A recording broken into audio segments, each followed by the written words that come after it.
আজকে স্বাধীনভাবে ঘুরতে পারি। আমাকে 2 বার করে গুম করেছিল, আমাকে একবার রাখছিল 9 দিন, আরেকবার রাখছিল 5 দিন। সেখান থেকে আল্লাহ তাআলা আমাকে বাঁচিয়ে রাখছিল এবং এইখানে আসতে পারছি। আমি আল্লামা সাঈদীর রায়ের পরে আমার জীবনের একটি আমি প্রতিজ্ঞা করেছিলাম আন্তর্জাতিক অপরাধ ট্রাইব্যুনালে যে একদিন না একদিন এই শেখ হাসিনার খুনি হাসিনার ফ্যাসিস্টের ফাঁসির রায় হবে, সে রায় যেন আমি সরাসরি যে উপলব্ধি করতে পারি।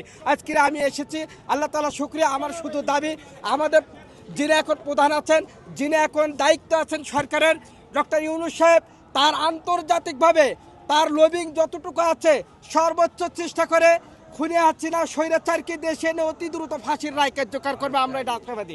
এবং গোটা জনগণের আশা এবং জুলাই যোদ্ধাদের আশা, জুলাই শহীদদের পরিবারের এটা আশা আকাঙ্ক্ষা যেন বাস্তবায়ন হয়। আমরা সাংবাদিকদের কাছে এই আবদার রাখবো, এই আহ্বান রাখবো, আপনারা সত্য নিউজগুলোকে প্রচার করবেন, আমাদের দাবিগুলোকে সরকারের কাছে, আন্তর্জাতিক মহলের কাছে উঠাই ধরবেন। আল্লাহ হাফেজ, সকলকে ধন্যবাদ।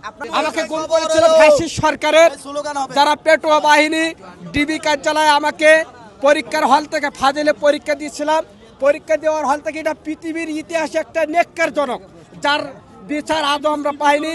পরীক্ষা দেওয়া অবস্থায় আমাকে গুম করে নিয়ে আসছিল। এজন্য আমরা এই সরকারের কাছে দাবি জানাই, এর বিচার সঠিক সুস্থ চাই। আমি জেলায় আহ্বান পক্ষ থেকে আমি আপনার ইউসুফ জামিল।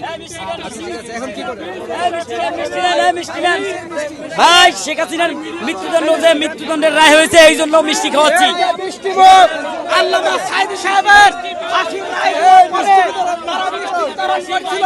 আজ আমরা ফ্যাসিস্ট শেখ হাসিনা, ফ্যাসিস্ট হাসিনা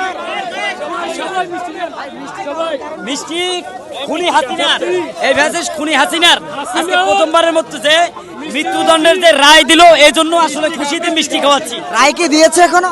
রায় হয়ে গেছে, রায় হয়ে গেছে। আপনারা দেখবেন কিছুক্ষণের মধ্যে। আপনারা কোথায় থেকে খবর দেবেন? আমরা চাই ওর এই মৃত্যুদণ্ড কার্যকর হোক, বাংলাদেশে এনে ওর মৃত্যুদণ্ড কার্যকর করা হোক।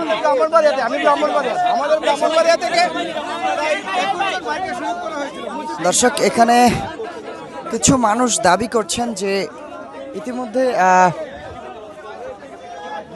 সাবেক প্রধানমন্ত্রী শেখ হাসিনার যে রায় ইতিমধ্যে ঘোষণা হয়েছে, দাবি করে তারা কিন্তু মিষ্টি বিতরণ করছে।